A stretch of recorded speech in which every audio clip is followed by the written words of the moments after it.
ভক্ত করেছিলেন, হরি নামে বিভোর হয়ে কখনো ধুলায় গড়াগড়ি দিয়েছিলেন।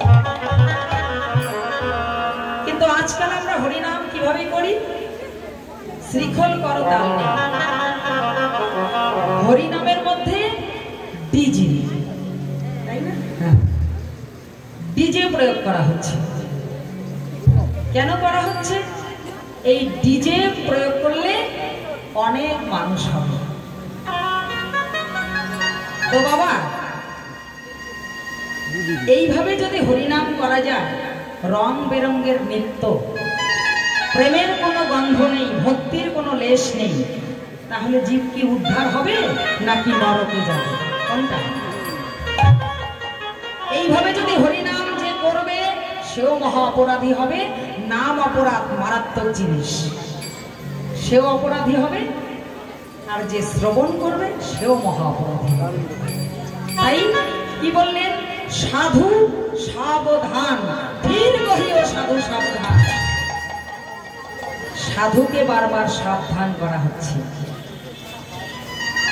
এত সহজ নয় ভগবান প্রাপ্তি, এত সহজ নয়।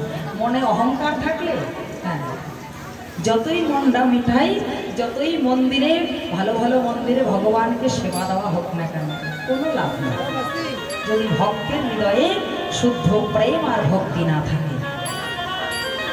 যদি কোনো ভক্তের হৃদয়ে শুদ্ধ প্রেম আর ভক্তি থাকে, সে যদি ওই শুদ্ধ প্রেম আর ভক্তির দ্বারা দুটি নয়ন জলে বুক ভাসায়ে কেঁদে কেঁদে বলে, হে প্রভু, হে গৌর সুন্দর, আমার বলিতে যে আমার আর কিছুই নাই, আমি বিনয়হীন, আমি অতীব কাঙ্গাল, আমি অতীব রামতি, আমার বলতে যে কিছুই নেই দয়াময়,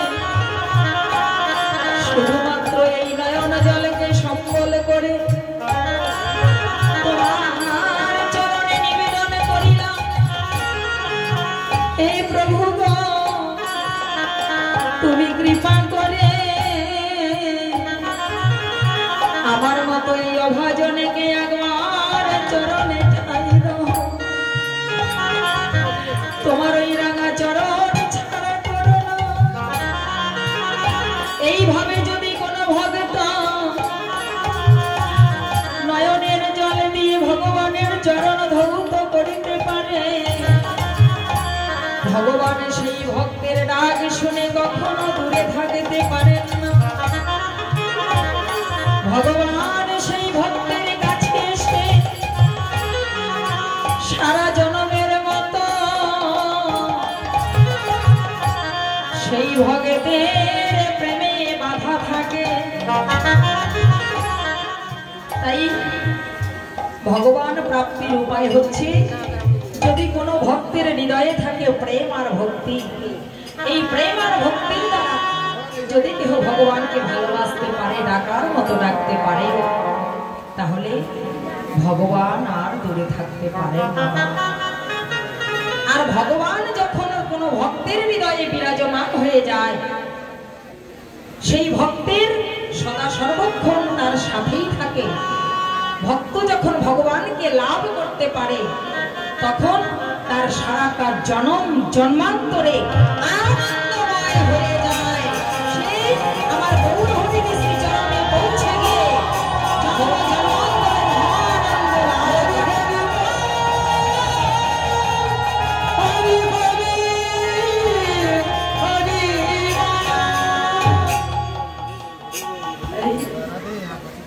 ভগবান প্রাপ্তির উপায় হচ্ছে, যদি কেহ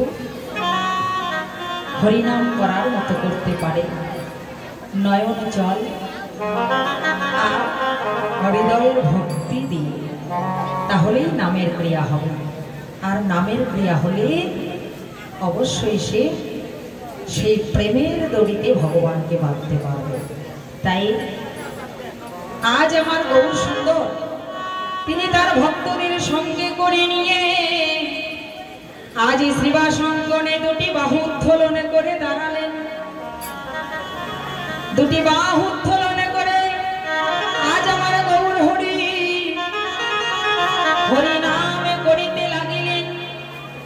হরি নামে করিতে করিতে তার সকল ভক্তদের সঙ্গে নিয়ে মহাপ্রভু দুটি বাহু প্রসার করে আমাদের মতো কলির মায়াবদ্ধ জীবীকে তার কাছে ডাকছে আর বলছে, হে কলির মায়ার জীব, তোমরা আর মিছে মায়ায় ভুলে থেকো না, তোমরা আমার কাছে এসো, এই হরিনামকে সম্বল করো, এই হরিনামকে আশ্রয় করো। যে হরিনাম করিলে তোমাদের জগৎ জীবের মঙ্গল হবে, যে হরিনামকে আশ্রয় করিলে তোমাদের পরপারের আর কোনো ভাবনা রইবে না, যে হরিনাম করিলে এই হরিনামের মধ্যে নামি পাবে। আজ মহাপ্রভু আমাদের এত করে ডাকছে, কিন্তু আমরা মায়ার কলির জীব, এই মায়ার জগতে এসে মায়াতে মুগ্ধ হয়ে ভগবানের ডাকে